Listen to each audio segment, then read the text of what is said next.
We're now going to consider our third idea for interpreting landscapes, which is concept mapping. As geographers, we need to be able to look across topics and ideas, looking for relationships and linkages. Concept mapping is a really useful tool for helping geographers to explore individual topics and their links within an environment. For example, in this environment, which is a woodland ecosystem, there are loads of different observations we can make. So some of the observations that have already been made are here on the board on our concept map. You can see here we've started with the fact that this is a managed woodland. Now, evidence for that is that the trees here seem to be in rows. So they're in straight lines all the way through the ecosystem. Now, that suggests to us that they have been planted for a reason. Okay? Our second observation that's already been made is that we have deciduous trees here. Now, we don't need to worry about what type or what species of tree they are, but they're all deciduous trees, which means that they're going to lose their leaves in the autumn. Okay? It also means, for the most part here, that these are broadleaf trees. Okay, so we've got some observations there to start with.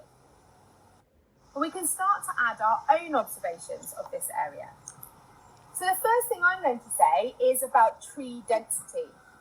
So I'm going to estimate that in this area, in any 10 by 10 metre area, we've got a density of about 4 trees. So tree density, 4 trees per 10 metres by 10 metre grid. Okay? Another observation that we could make is that this section of trees here, this area of woodland, is on a riverbank. So it's right next to the river. There's not much water in the river at the moment, but it is still next to the river there. And the third observation that I'm going to make is a broader observation about the kind of local area or environment here, and that's that we're in a very rural area, and that mostly the land use is pastoral farming. Now, hopefully you just heard those sheep, which means that that's my evidence, okay? So even if you couldn't see the surrounding area, which is very hard to hear because we're in the trees, you can hear that the whole of the area surrounding us is the noise of tractors and sheep. Okay, so we've got pastoral farming as our surrounding land use. Now we can start to think about what those things mean. So the tree density is quite high. There's quite a lot of trees, so they're tightly packed. And they're also, because they're in full leaf, they're creating quite a high canopy coverage.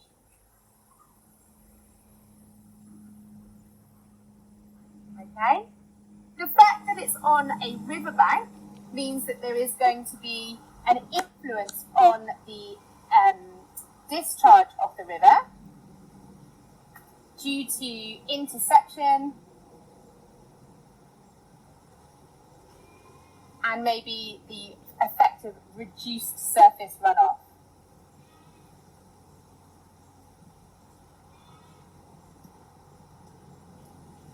Okay, and then thinking about our land use around here, we can start to think about how that might link in as well. So we might think about irrigation, okay, so to do with the water in the channel. We might also think about woodland clearance or grazing. We could continue to explore those linkages, and we could start to make links between every different thing. Everything in geography is connected, especially in an ecosystem like this. But what we also could do is we can start to begin to kind of broaden out these linkages into bigger concepts or themes. So if we think about the water cycle and how it's being managed in this area and the river and the woodland, then we can really think of that in terms of a system, okay, which is one of our geographical concepts, sort of underpinning the learning that we might have and underpinning the knowledge that we might need to design an individual investigation. We might also think, if we're kind of looking at how the area is being managed in order to regulate that and prevent flooding, maybe downstream, or make sure there's enough water for the farmland, so the irrigation and any kind of water that's necessary for that pastoral farming, we might think about the theme of mitigation. Okay, so making changes or protecting for the future in order to stop any risk of running out of water or having too much water downstream. We also might be able to think about the theme of adaptation. Okay, so again, that's kind of in with mitigation, so adapting the environment so that it works for our farming industry. And if we think about all of those things together, what we're really kind of pulling out is the idea of sustainability. Because actually managing systems by adapting the way they work to mitigate against running out or having too much water, what we're really talking about is sustainability, and we could start to then focus on sustainable management. So actually, what we would then maybe have in the middle is our overriding theme of sustainable management. And what we've done is created a map with all of our observations, our thoughts, our explanations, our evidence, bringing that together and actually focusing down onto one big concept. And you can work that either way. Start with the concept and work out,